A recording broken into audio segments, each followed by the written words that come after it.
So much history, prestige, tradition. Saratoga's Midsummer Derby, the Travers Stakes, just 3 minutes away. And a look at the track and purse distribution, the track record. We mentioned it was $1 million purse. You have to go back several years. The time was 2 minutes for General Assembly in 1979. To the winner this afternoon, $600,000, and the hardware en route to the winner's circle as 11 of the finest 3-year-olds in training, gunning for one of racing's most prestigious horse races, the upcoming Travers Stakes, in 3 minutes. Updated odds. Alpha still 2-1. Also solid support for Street Life at 7-1. Adigan, third place finisher in the Belmont, he's 7-1. Neck and neck 5. Liaison for Bob Baffert 7-1, and Nonios at 7-2. But this is known as the graveyard of favorites / champions. Funky things happen here from time to time, Gary. And having a long shot like 5-16, who is currently 36-1. Well, Bob, in the Belmont Stakes, he was beaten 10 lengths, but sort of a plotter there.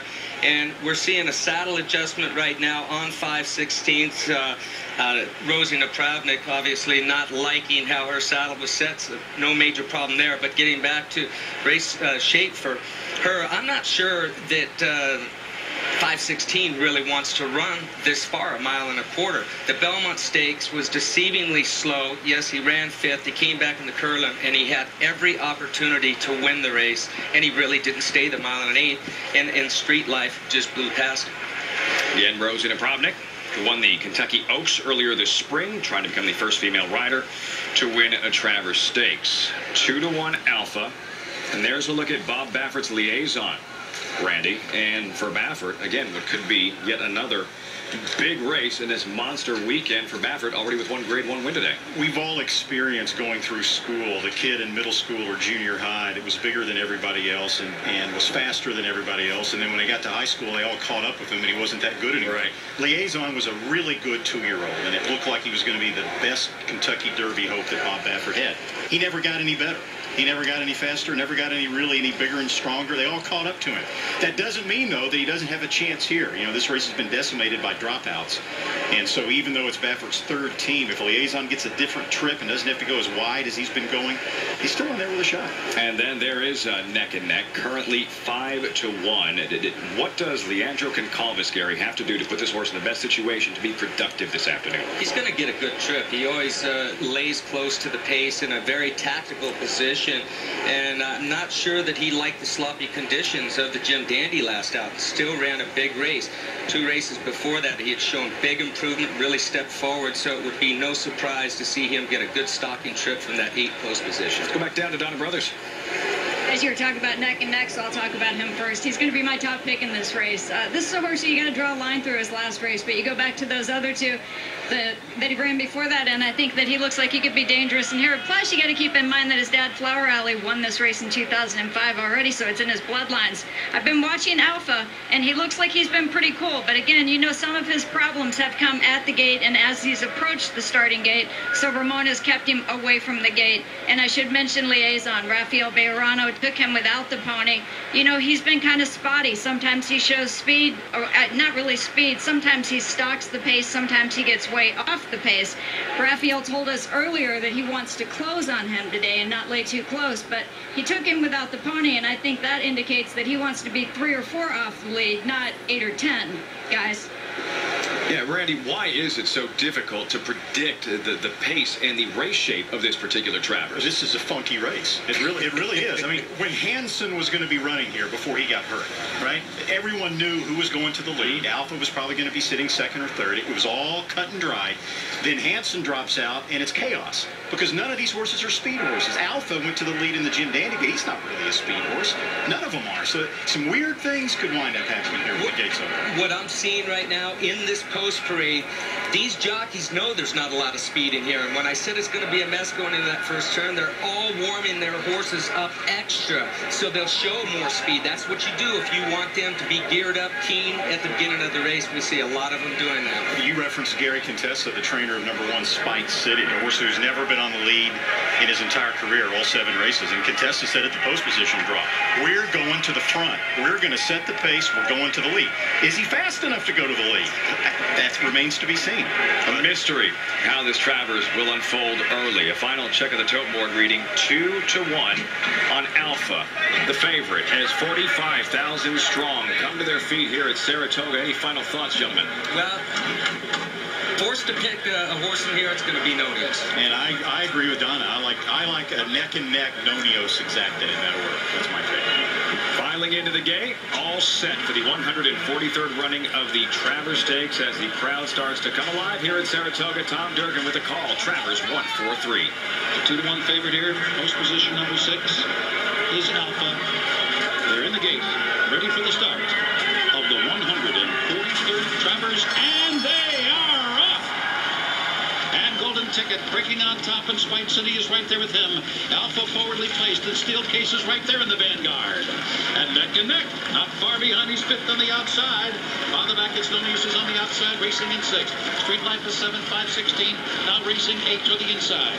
And then it is Adigan, followed by Liaison and Fast Falcon at the back of the pack. So it's Spite City who's going to be the pacemaker here. Spite City through a quarter in 23 2/5 seconds. Steel Case sitting back. Hard held while running long in 2nd. Ramon Dominguez has a good hold there of Alpha, who's in the clear on the outside as they make the turn into the backstretch run. Golden Ticket races 4th on the rail, neck and neck racing in 5th. And then it's Nonios who's 6th. He's about half a dozen lengths from the lead. 5-16 is 7th. Adigan is 8th on the outside. Appears to be moving comfortably at this point. He's about 8 or 9 from the lead. At the back of the back, Street Life, Liaison, and Fast Falcon. Half was up in 48 seconds flat. Legitimate pace. The leader is Spite City. Right there glued to him, Steel Case. So a pair of long shots up front here as the field approaches the half-mile pole. And the favorite, Alpha, 3rd on the outside of Golden Ticket racing in 4th. Neck and neck now. He's asked to pick it up as the field enters the far turn. 3 quarters and 1, 12 and 3. Around the far turn. Steel Case making a move for the lead. So too Alpha on the outside as Spite City continues to fend them off. Neck and neck on the outside now up to be 4th. Followed down toward the rail by Golden Ticket. Stretch running Adigan. And then Nonios. Then Liaison as the field turns for home. And Alpha comes up on the far outside. Charging after that lead. And down on the inside it's Golden Ticket. Golden Ticket. And with a huge upset chance here with 1 furlong to go. Alpha is a full out 2nd on the outside. Fast Falcon coming on. Can Alpha catch Golden Ticket? Golden Ticket, Alpha. Fast Falcon on the outside and Adigan. And here's the wire. It is. Oh, it's too close to call. Did Alpha get that nose on the wire? Just ahead of Golden Ticket. Oh, it was desperately close. Fast Falcon coming on late there with Adigan. It may have been Alpha, but if it was, it wasn't by much. Fireworks in the stretch of the 143rd Travers Stakes. The long shot Golden Ticket trying to hold off the late flying favorite Alpha and Ramon Dominguez. Yeah, and the horse flying on the middle of the track actually helped Alpha because he was doing what we call hanging. He did not want to run past the long shot Golden Ticket. When he came and put pressure on Alpha, well, he took off, but it may have been a stride too late. I'm not going to try and call it. Yes, very close. The crowd just roared as they were showing it on the closed circuit when they hit the wire. It looked like it might have been Alpha by a nose, but Kieran McLaughlin certainly doesn't show any confidence. That was a heck of a race. Separated by nostrils, the crowd here eagerly awaiting the result of the photo. Take another look. Golden Ticket, David Cohen inside. Alpha slowly but surely grinding away and wearing him down with Ramon Dominguez on the outside. And David Cohen on the inside. Trainer Kenny McPeak, he's never been afraid to run a horse in a big race, in a classic, being a long price. But with this angle, too close to call for me. They still haven't put the photo up right now. And no excuses that I could see for any horses in this race. Neck and neck, he was wide going into the first turn, but there was more pace than I thought. Spite City set a realistic pace, and it looked like everybody had a fair chance. How about Golden Ticket? Kenny McPeak wanted to run him in an allowance race this week, but not enough horses were entered in the allowance race, and they had to cancel it. Then he was going to run him Friday in a little minor stakes race called the Bernardini. Only 3 horses were entered in that, so he couldn't run him there. As an afterthought, well, he's doing good. Good call. Let's run him in the Travers. What the heck? Maybe he won.